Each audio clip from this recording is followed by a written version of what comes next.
arkadaşlar, kanalıma ve videoma hepiniz hoş geldiniz. Bugün sizlerle birlikte yaptığım slime'ların çorbalarını yapacağım arkadaşlar. Şu anda kamerayı tutan kişi kuzenim arkadaşlar. Hepinize merhaba arkadaşlar. Benim adım Ebrar. Değil. Benim adım neydi? Arkadaşlar neyse Ebrar'cığım, geçelim. Ebrar. Annemin arkadaşı. Arkadaşlar annemin arkadaşı. Kusura bakmayın. Arkadaşlar şimdi şöyle. Ben slime çorbaları yapacağım. İleride şu anda yüzmedeydi. Geldi voleybola gitti. Arkadaşlar ben de bunu fırsatı çevirdim ve bütün slime'larımı çorba yapmaya karar verdim. Hadi uzatma. Arkadaşlar gördüğünüz gibi burada boncuklu bir tane harika yumuşacık bir slime'ım var, mavi. Hangi renk olacak şu anda çok merak ediyorum çünkü herhalde mavi olur. Arkadaşlar gördüğünüz gibi burada da bir pembe yumuşacık dokusu değişik var. Bu arkadaşlar bu sünger gibi. Hemen ele çok yapışan bir... Ben de bakacağım. Sen bakma. Arkadaşlar bunu da daha dün yaptım. Bunun kıvamı harika. Biraz sert ama harika. Sert olan nasıl harika olsun be? Hep de vuruyor bana ya. Neyse hadi yap. Arkadaşlar ben bunu çok seviyorum ve bunu çok seviyorum. Bu ikisine bayılıyorum. Şimdi arkadaşlar. Çok uzattın. Sus kes. Evet arkadaşlar ilk önce mavimi buna döküyorum. Kabım en büyük olduğu için buna döküyorum.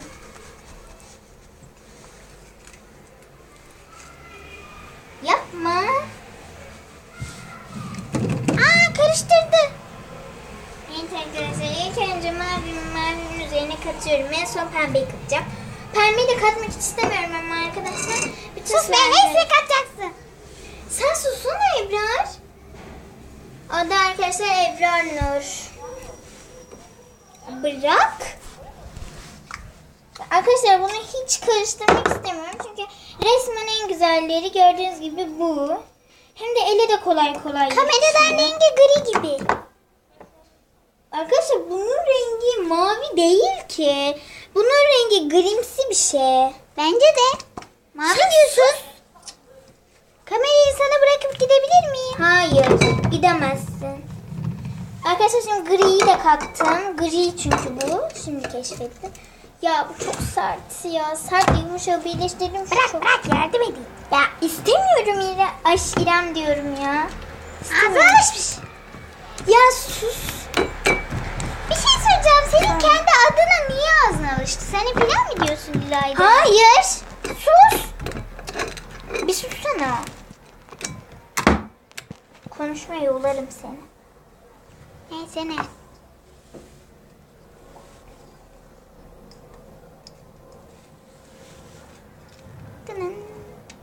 Pembemi de kattım. Bunları şöyle. Hiç acımadan kattı. Sus be. Sen sus.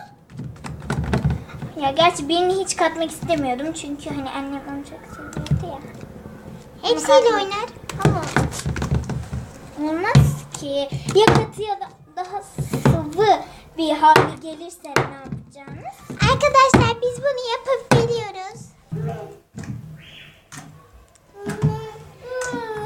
Başladın mı Ebrar? Niye söylemiyorsun ya? Evet arkadaşlar ben bu videonun sonuna geldim. Bu arada karıştırdım. Rengi lila çıktı gördüğünüz gibi. Bir dakika. Ay, arkadaşlar burada böyle. Gel. Arkadaşlar videomu beğendiyseniz de kanalıma abone olmayı, yorumlara yorum yazmayı ve like atmayı unutmayın. Şimdilik hoşçakalın, hoşçakalın. Kardeşi geldi.